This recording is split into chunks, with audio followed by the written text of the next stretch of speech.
I got a call about the Genesis job in the early summer of 1996, around about May time.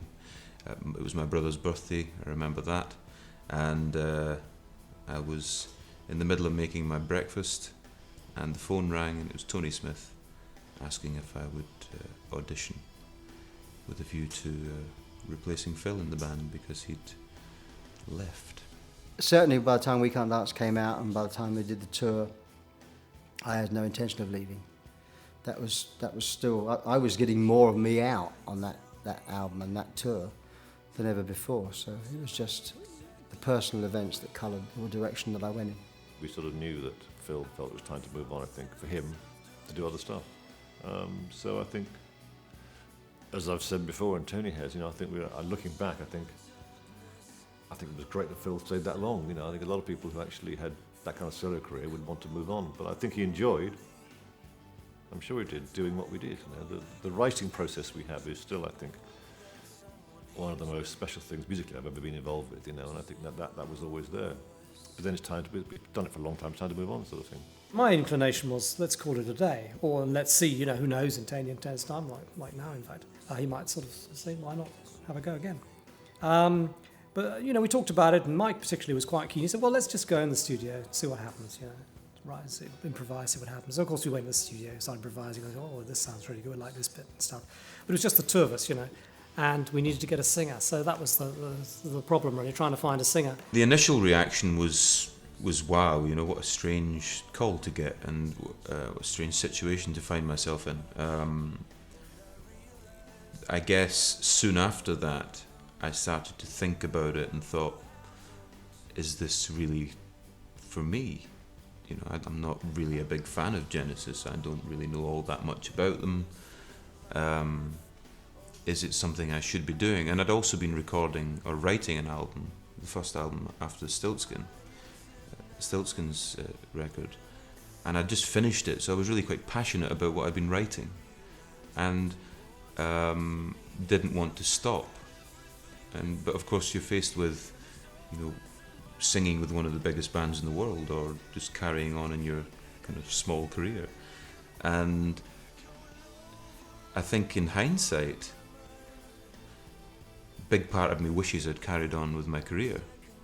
Obviously, we looked for a singer, and we ended up auditioning two people in the end, who both had merits, really, obviously. And we thought Ray Wilson definitely had the better. He had a lovely voice. We thought we could really use this. But he did come on board a little bit late, and some of the songs were sort of written before he came on, and I think we'd have done it differently, because his voice is just different. It didn't necessarily lend itself to some of the things we'd written. We'd written, as we normally had in the past, for a voice more like Phil's, and a few things didn't work so well that way. And one or two things we were able to get him to kind of just sort of improvise along a bit and then use some of what he sang and involve them in a bit like we'd done in the past. And I think those are some of the more successful songs.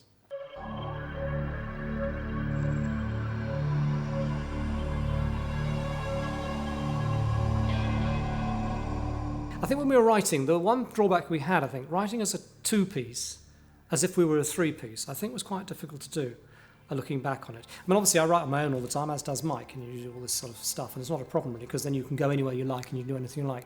When there's only two of you, sort of one of you's got to kind of hold down the riff and sort of whatever it is you're doing, some basis to work with, and the other guy's got to do everything. And if he runs out of ideas, it's a bit like nothing happens. Whereas if there's three of you, and one guy's going, another guy suddenly takes over and does a bit, another guy does this, and it works very well. And I think although, there were some moments that worked very well on this record, I think, a couple of times we did find that. I think it's slightly less, there's less musicality on this album than there might have been just for that reason, I think. I hadn't quite realised that in some ways I think Tony and myself, musically, are much further apart than I really thought about it. And Phil was that person in the middle who kind of drew from both of us and made us work, I think. I think we worked better actually with that third person there, which had been Phil for many years. And without a third person, I think, which is some good stuff, but I think it was had we carried on, we might have brought someone else in even as a writer, to sort of maybe be that catalyst. Presenting the ideas to them was, I think, the most terrifying of all. Singing's fine, I can do that in my sleep, and I know I can. But when it comes to writing with a band like that, that's a different thing. And fortunately, there was a few things that worked out, and we did end up writing stuff together. Looking back, I mean, I think some of the stuff was good. I think Ray did a very good job, given I think the challenges. I think had we carried on, we probably would have actually got better in that format. You know what I mean? But for me, the reason we didn't carry on really was because, and I have to be honest, it's probably me who was the one who made the decision that what I wanted to do. I just think that what it required was actually to do an album tour. You had to really go back 25 years in your career and do an album tour for the next 3 or 4 years. I didn't want to do that really. I had the mechanics still, and I felt I didn't want to go back to that same sort of workload. Calling all stations.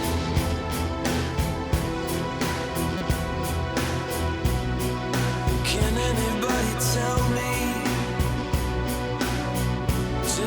exactly where I am? My favourite song on Calling All Stations has to be the title track. It just had an energy about it. It just sounded like an authentic Genesis song to me, and I sang it well.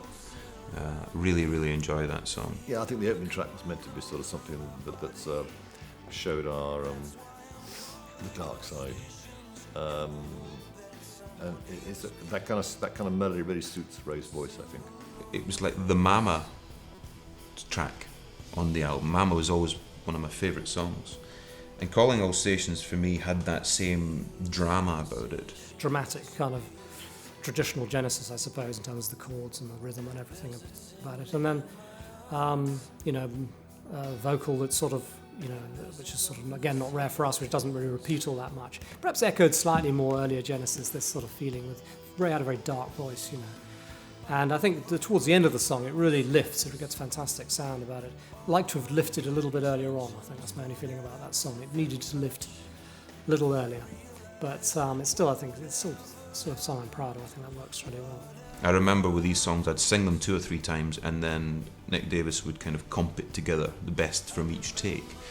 Calling All Stations, the last take I did, I seem to remember, was the one that just took everything I had. I was singing from the pits of my stomach, and singing that song live was a real challenge, a bit like Mama was for Phil. I think he sang that in the studio. It sounds amazing, but try reproducing that one live. It's hard, and Calling All Stations was like that for me.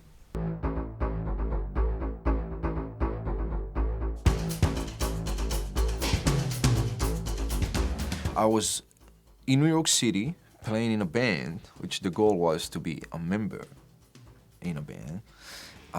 We played all around. In one point, Tony Smith, the manager for Genesis, came to see us play live. And he really liked the band. A year and a half later, I got a phone call from Hit and Run Music, from Tony Smith, that Genesis looking for a new drummer and they would like to audition me. Be quite honest, I thought it's a joke at the time. I really thought it's a joke. And that's how it happened. Near as a drummer, he just had he was just a great sort of, he made the drums sound loud, which is something Phil does very well actually. But not every drummer can do it. It's a funny thing. You think, well, hit him louder, but it's not like that. And he was incredibly tight, really sort of, and really there's sort of riffs that kind of really sort of smacked into the groove. I don't know. I've been fortunate in my career. I've worked with a lot of really good drummers, not outside Genesis as well, and everything. But he stands up with all of them. He's a very good drummer and just fantastic sound. And live, he worked great. And given the fact that he was we kind of got used to hearing Phil and Chester up there sometimes, and sometimes Nia was doing stuff on his own which they'd done together, and I think it actually sounds very good. He was a very, very solid man to have behind you, and I think he was really good. I liked Nia a great deal. I thought Nia brought great energy to the band. He hit the drums so hard, and I loved that. I loved that you could feel it within, deep down in your soul when he battered the hell out of the drums. And he'd kind of almost stand up to hit a cymbal, just so he could hit it that bit harder. And I loved that rock drumming, and And I know Mike and Tony loved that because that's what Phil has. You know, when he plays the drums, you know, there's nobody better playing the drums than Phil Collins, in my opinion. I love this drumming, always. Had nothing to do with the fact that I played with Genesis. I saw it is one of the most original, unique drummers we ever heard, honestly. You know, the guy has his own sound, his own style, his own everything, you know it's Phil Collins. I think me and Near's involvement in Genesis Mark III was very important. You know, we did bring an energy to it that, you know, Mike and Tony as characters are quite laid back. And, you know, even Anthony Drennan, who was the guitarist that worked with us on the Calling All Stations tour, Anthony was quite a laid back character as well, very musical, very talented, but laid back. And me and Near were right in there, you know. And I think it was good for the balance of the band to have these different characters. Hot blood Scottish guy and hot blood Israeli guy to play in Genesis. This is kind of crazy, but it worked for a period of time.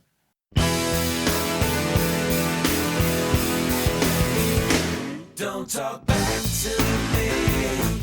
Small Talk, which is not a song that I particularly remember after the album. I didn't really think about it very much. But when we were doing the remixes recently, and we did the 5.1 version, I thought, Christ, this is a really good song. I really enjoyed it, almost more than all the others, and just shows really. You know, songs can sort of come out of the woodwork, and you think this is good. Well, Small Talk always had that Salisbury Hill feel about it. You know, always made me think of that. I loved the song, and I remember listening to the backing track and thinking, yeah, it's really quite a quirky sound to it. And I came up with a couple of ideas originally for it. Isn't it a shame that you were lying when you said to me? Lyrically, I think he actually was just, that was probably one of the best moments, I think. You could see what he was starting to do, and could have done, actually.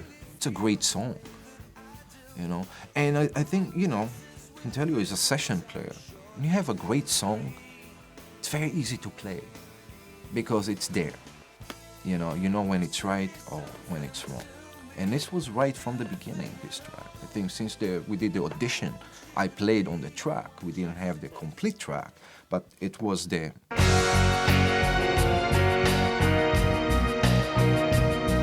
One of my favourites was Shipwrecked. I think we could have done it a lot better, actually, looking back, the way he recorded the backing track. But it's a very, very nice move, and I like the title. He says, well, he wrote it. It's a nice title, Shipwrecked.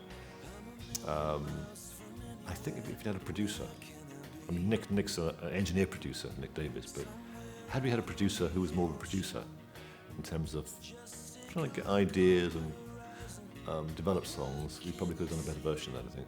It's a song again which started off with a little.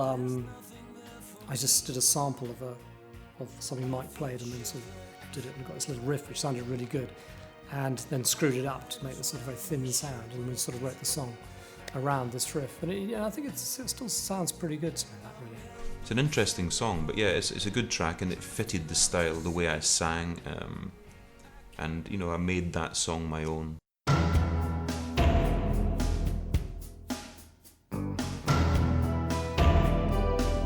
I think There Must Be Some Other Way, which is a song I wrote with them as well, as a great song.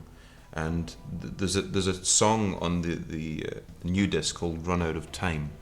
I think it's called. It had a working title in the early days, but it's really got quite a interesting bit of magic about it, actually. When you listen to it now, you think, why wasn't that on the album? That's a great song.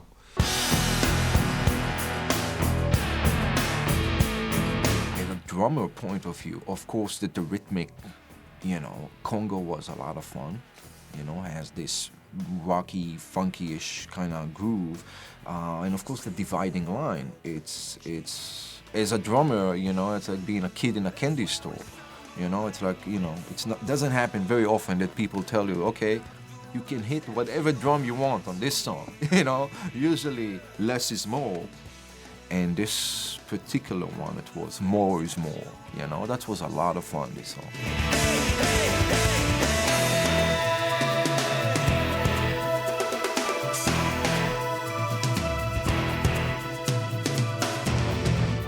in musical terms, I think there's lots of good moments on this record. You know, I think it stands up very well. I think the two things that I found hard really was the chemistry of that third person was not really replaced. I mean, Ray came in and did a very good job, but there wasn't a third person kind of between me and Tony to make us work.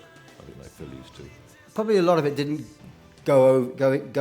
It washed over me. It didn't go inside, you know, very easily, which is typical of Tony and Mike's material. I think. You see, this is where the three of us kind of had the best of all worlds, if you like, because, you know, I'm kind of pretty immediate.